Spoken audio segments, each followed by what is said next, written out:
I mean, I guess the thing that really like triggered me on it was the truckers. I was just like, governments can just switch off your bank account, man. Then they will Mm. do it, and no one will say shit. Like, I was stunned, and it's not.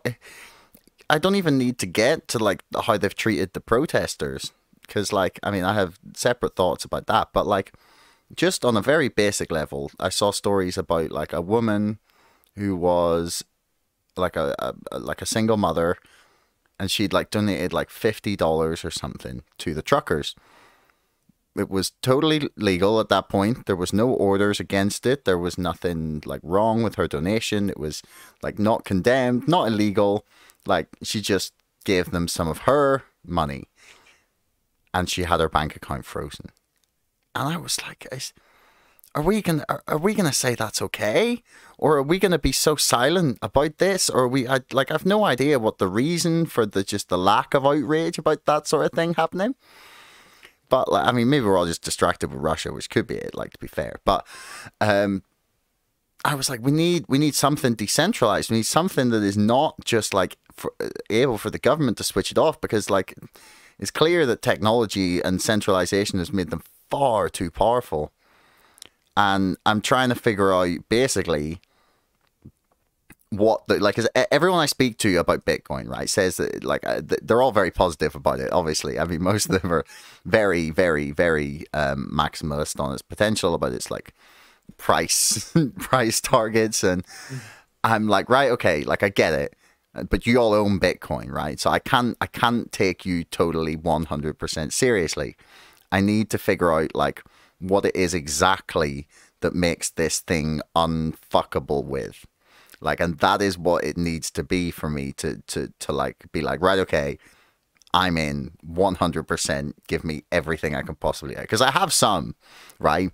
Because I'm like, I buy the arguments enough to go and buy some, but I'm still like, do you believe it's genuinely like, as long as something like unforeseeable doesn't happen, that like the government like shouldn't be able to come and fuck with our Bitcoin, basically?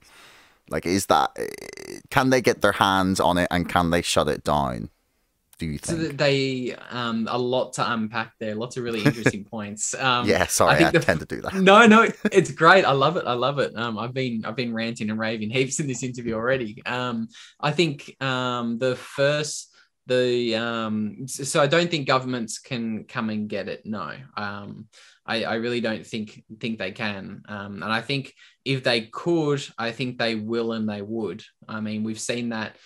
For example, with DeFi, that's something I wanted to bring up earlier. DeFi came out and marketed itself as, look, we're fully decentralized, governments can't stop us. And we've seen like the largest decentralized exchange, Uniswap, bend the knee to the government and delist like 100 protocols. We've also seen these other blue chip, quote unquote, decentralized lending protocols like Aave and Compound come out with KYC versions of their applications. So obviously the only value they had was providing services non KYC in a quote unquote decentralized form. But obviously the government taps them on the shoulder and says, "Look, boys, you can't do that. If we can change the rules because you guys aren't actually decentralized." So that's one point, and I think we're going to see that trend continue. We're going to see the government going to talk to Vitalik and telling him to change the rules. And I think the government's going to try and come after Bitcoin. I really do.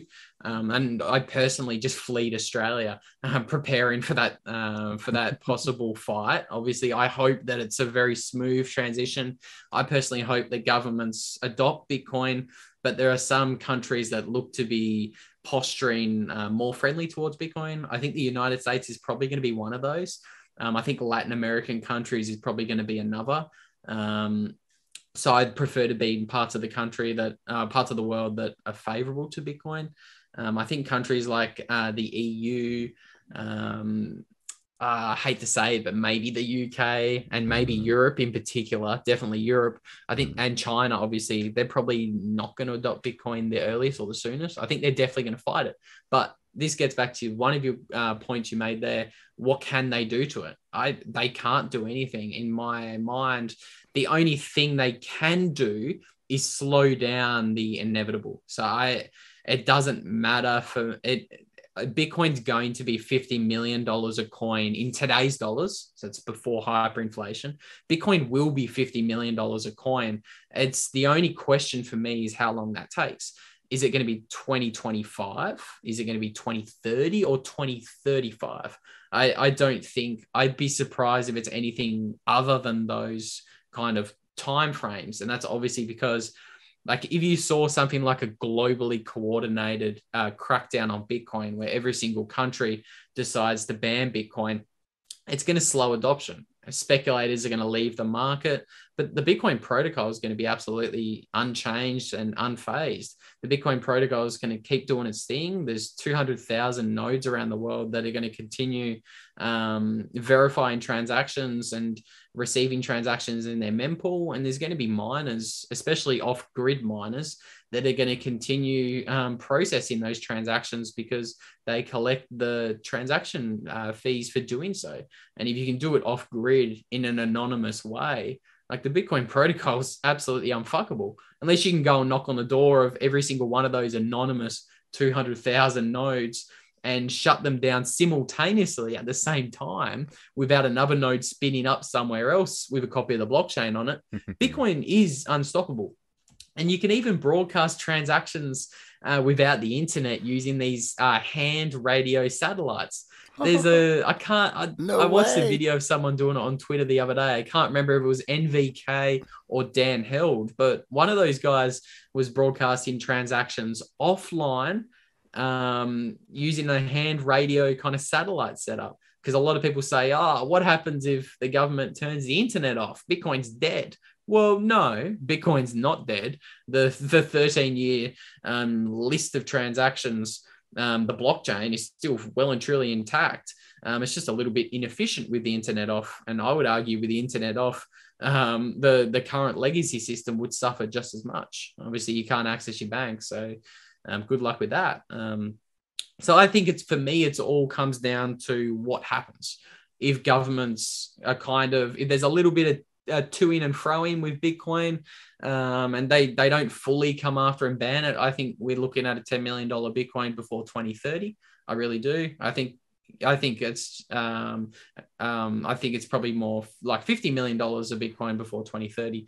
And that's it. Like if the trend confirmation bias, man. What's that? Sorry? This is just beautiful confirmation bias. Like, it's like, feed me more. Like, this is what I want. Yeah.